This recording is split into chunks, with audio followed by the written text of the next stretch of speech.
یہ کرائے کے قاتل ہیں، انہوں نے پولیس کی وردیاں پہن کر بندے مارے۔ جو شفیق عرف جنگی ہے، واقعہ میں بم بلاسٹ ہوا تھا، یہ اس میں ایف آئی آر میں نامزد ملزم تھا کہ آپ ریکارڈ نکال کے دیکھیں گے، اس میں قتل کے، اقدام قتل کے اور ریپ کے پرچے پورے علاقے کے اندر۔ کوئی بندہ فصل اپنی مرضی سے نہیں کاٹ سکتا، کوئی بندہ اپنی زمین اپنی مرضی سے اس میں بیج نہیں بیج سکتا، کوئی بندہ اپنی مرضی سے فیکٹری نہیں چلا سکتا۔ میرے بھائی اس کے اوپر اٹیک ہوتا ہے بڑا شدید، وہ زخمی ہوتا ہے، پھر وہ ہمارے والد صاحب تھے، ان کو قتل کر دیا۔ یہ وہی لوگ ہیں ان کے پیچھے کہ ہم اپنے باپ کا بدلہ ان سے لیں گے۔ جو آپ کی دشمنی کا آغاز ہوا، دیکھتے ہی دیکھتے اتنی خوفناک ہو گئی، آپ کو آپ کے والد صاحب کو قتل کر دیا گیا، بھائی کو قتل کر دیا گیا، اور بھی قتل ہوئے ہوں گے، دوسری پارٹی کے بھی ہوئے ہوں گے۔ یہ دشمنی جو چلی آ رہی ہے، کبھی یہ نہیں سوچا کہ اسے ختم کر دیا جائے، بچوں کی زندگی بھی سکون میں لائی جائے، اپنی زندگی بھی سکون میں لائی جائے؟ کبھی کوشش کی؟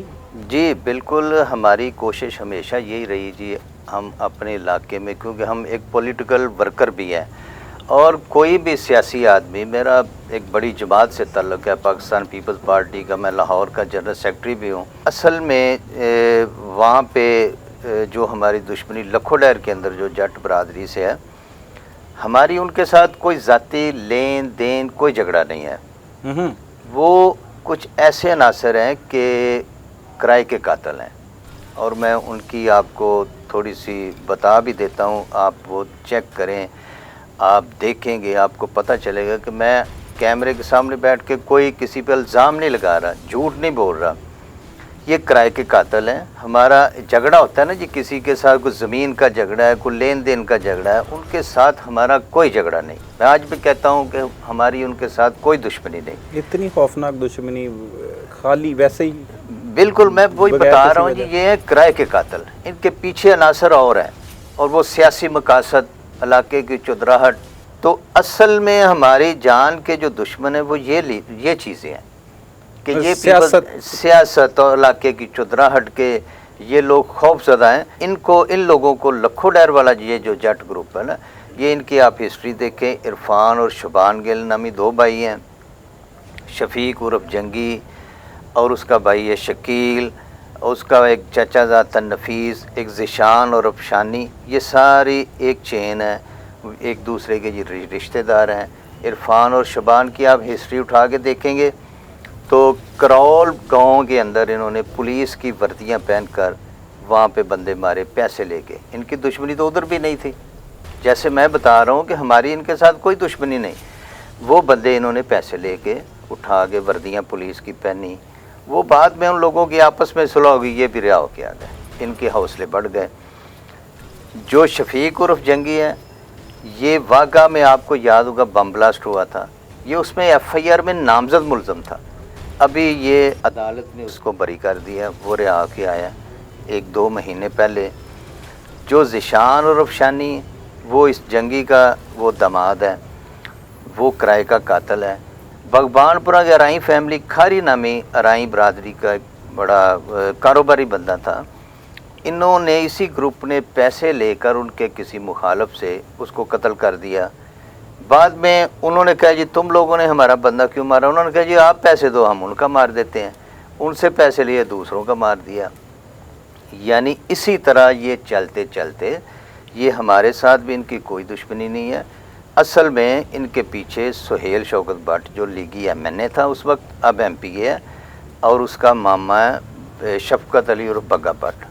اس کی آپ ہسٹری نکالیں، تھانے باٹا پور سے، مناوے سے، میرا خیال شفقت بٹ کے خلاف کو قتل و غارت کے کوئی 20 پرچے آپ کو نکلیں گے، اس کی یہ ہسٹری ہے۔ یعنی یہ تھرو آؤٹ ایک کرمینل فیملی ہے۔ اس کی بیک گراؤنڈ اب سہیل شوکت کے آپ ریکارڈ نکال کے دیکھیں گے، اس میں قتل کے، اقدام قتل کے اور ریپ کے پرچے باٹا تھانے سے آپ نکال کے دیکھ لیں۔ تو یہ کرمینل مائنڈ لوگ جب سیاست میں آئیں گے تو وہ برداشت نہیں کریں گے کہ علاقے میں کوئی ایسا بندہ ہمارے سامنے مقابلے پہ آئے۔ تو اصل میں یہ دشمنی ہے، اس بات سے یہ دشمنی کا آغاز ہوا کہ یہ جو لکھو ڈیر والا گروپ میں نے بتایا، ان کو انہوں نے شفقت بگا بٹ اور سہیل شوکت نے پیسے دیے کہ بابر بٹ کو مار دو اور ہمارا راستہ لکھو ڈر میں کلیئر ہو جائے. اصل میں جو دشمنی کا آغاز ہوا نا جی، وہ ہمارا نورا کشمیری ایک بہت بڑا بدنام زمانہ پنجاب کا ایک بڑا خوفناک نام تھا. تھانے بغبان پورہ محمود بوٹی کا 96 میں اس کا مرڈر ہو گیا. اس میں میرے بھائی کو بابر سہیل بٹ کو اس مرڈر میں نامزد کیا گیا. اب اس کے بیٹوں کو یہ رنج تھا کہ ہمارے باپ کو بابر بٹ نے مارا ہے یا اس کے کسی ساتھیوں نے مارا. انہوں نے ہمارے گھر کے اوپر اٹیک کیا. جہاں سے یہ سٹارٹ ہوتی ہے دشمنی کا جو آغاز ہوتا ہے، یہ میں وہ آپ کو بتا رہا ہوں. انہوں نے ہمارے گھر کے اوپر حملہ کیا جس میں ہمارا ایک مہمان تھا، وہ مرڈر ہو گیا. ہماری والدہ کو فائر لگے، میرے ایک بھائی کو فائر لگے، زخمی ہو گیا. تو اس میں پھر وہ پرچہ بھی درج ہوا تھانہ مناوا میں. وہاں سے یہ ہماری دشمنی کا آغاز ہوتا ہے. یہ 96 کی بات ہے 96 کی بات جی. اچھا.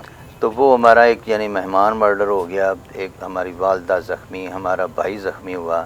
تو ان کو یہ رنج تھا. بعد میں وہ ہمارا بھائی بے گناہ ثابت ہوا، عدالت نے اس کو بری کیا، وہ رہا کے بھی آ گیا. تو یہ ان کے دل میں جو رنج تھا وہ آج تک یہی ہے. تو ان لوگوں کے پیچھے جو لکھوڑے ہیں یہ وہی لوگ ہیں ان کے پیچھے کہ ہم اپنے باپ کا بدلہ ان سے لیں گے. اس کے بعد انہوں نے میرا جو بڑا بھائی تھا اس کو بھی 96 میں انہوں نے قتل کیا. پہلے اس گروپ کا مرڈر ہوا؟ نہیں، پہلے جو میرا بھائی انوار الحق تھا وہ مرڈر ہوا سب سے پہلے. اس کے بعد 96 میں کے سٹارٹ میں وہ ہوا، اور 96 کے لاسٹ میں جو وہ نورا کشمیری مرڈر ہوتا ہے. تو اس کے بعد پھر وہ ہمارے گھر پہ اٹیک کرتے ہیں 96 میں، ایک مہینے بعد، کل نومبر دسمبر کی بات ہے. اس کے بعد پھر چلتے چلتے جی 2007 میں پھر میرے بھائی کے اوپر بابر جب رہا ہو کے آتا ہے، اس کے اوپر اٹیک ہوتا ہے بڑا شدید، وہ زخمی ہوتا ہے. اس میں بہرحال اللہ تعالیٰ نے مہربانی کی اور وہ اللہ نے اس کو صحت دے دی. تو 2010 میں پھر وہ ہمارے والد صاحب کسی کام کے لیے جا رہے تھے موٹر سائیکل پہ. تو ان کو راستے میں جاتے ہوئے یہ نورا کشمیری اور یہ جٹ گروپ دونوں کے بندے تھے، تو انہوں نے راستے میں جاتے ان کو قتل کر دیا. 2010 کی یہ بات ہے جی. تو اس کے بعد یعنی کہ آپ دیکھیں 2010 میں جب ہمارے والد صاحب مرڈر ہوتے ہیں، 2017 تک ہماری طرف سے ان پہ کوئی اٹیمپٹ نہیں ہے، ہماری طرف سے کوئی جوابی کارروائی نہیں ہے. میں آپ کو مثال دیتا ہوں کہ انہوں نے اس طرح ترتیب دی ہوئی ہے. آپ بسین سے شروع ہوں گے، بسین، اوان ڈائی والا، لکھو ڈیر، کرول، محمود بوٹی. یہ انہوں نے بسین سے لے کر محمود بوٹی کرول تک اس طرح ترتیب دی ہوئی ہے کہ پورے علاقے کے اندر کوئی بندہ فصل اپنی مرضی سے نہیں کاٹ سکتا، کوئی بندہ اپنی زمین اپنی مرضی سے اس میں بیج نہیں بیج سکتا، کوئی بندہ اپنی مرضی سے فیکٹری نہیں چلا سکتا. یہ ایک پوری چین ہے. جیسے ترتیب دی ہوتی ہے نا کہ بھئی فلان جگہ پہ وان ڈائی والے میں تم انچارج ہو، لکھو ڈر میں تم انچارج ہو، کرول میں تم انچارج ہو. تو یہ گینگز انہوں نے بنائی ہوئی ہیں. تو یہ میرا خیال ہے کہ اکیلا میں صلح کر لوں گا تو علاقے میں یہ کام تو ختم نہیں ہوگا. تو بٹ صاحب ان کے بھی تو عزیز و قارب قتل ہوئے ہیں اس دشمنی کے دوران، تو مقدمات درج ہوئے ہیں آپ کے خلاف. تو وہ بھی تو دل میں یہی بات رکھتے ہوں گے کہ ہمارے بھی جو لوگ ہیں عزیز و قارب بھائی ہیں انہیں ناحق قتل کر دیا گیا. ہمارے والد صاحب کا مرڈر ہوا 2010 میں، تو اس کے بعد آپ دیکھیں ہم نے تو کسی کے اوپر ایک فائر بھی نہیں کیا. جیسے جیسے آپ پہ پریشانی آتی رہی، جیسے بھائی کو قتل کیا گیا، والد کو قتل کیا گیا، بہت بڑا صدمہ ہوتا ہے اور جیسے اشتہاری ہو جاتا ہے بندہ، بھاگنا پڑ جاتا ہے، سم ٹائم گرفتاری نہیں دینی پڑتی. وہ کیا کیا حالات دیکھے اس دوران، فیملی کو کس طرح لے کے چلے، پریشانیاں کیا آئیں؟ معمولات زندگی جو ہیں یہ سارے ڈسٹرب ہوتے ہیں. بچوں کی تعلیم کا معاملہ ہوتا ہے، بچوں کی پرورش کا معاملہ ہوتا ہے. ہر والدین کی خواہش ہوتی ہے میں اپنے بچے کو پڑھاؤں، اعلیٰ تعلیم دلواؤں. اسی طرح ہمارا بھی یہ دل کرتا ہے کہ ہم اپنے بچوں کو اعلیٰ تعلیم دلوائیں، ان کو اچھے عہدوں پہ لے کر جائیں. اور یہ بالکل میں سمجھتا ہوں کہ یہ اچھا کام نہیں ہے بندوق اٹھا کے چلنا. بالکل میں معاشرے میں سمجھتا ہوں کہ بڑے عزت کے ساتھ، احترام کے ساتھ، لوگوں کے ساتھ جو آپ کا پیار اور محبت کا رشتہ اس سے بڑھ کے کوئی اور نہیں ہے. بالکل ایسے ہی. تو یہ دشمن داریاں بالکل ختم ہونی چاہیے.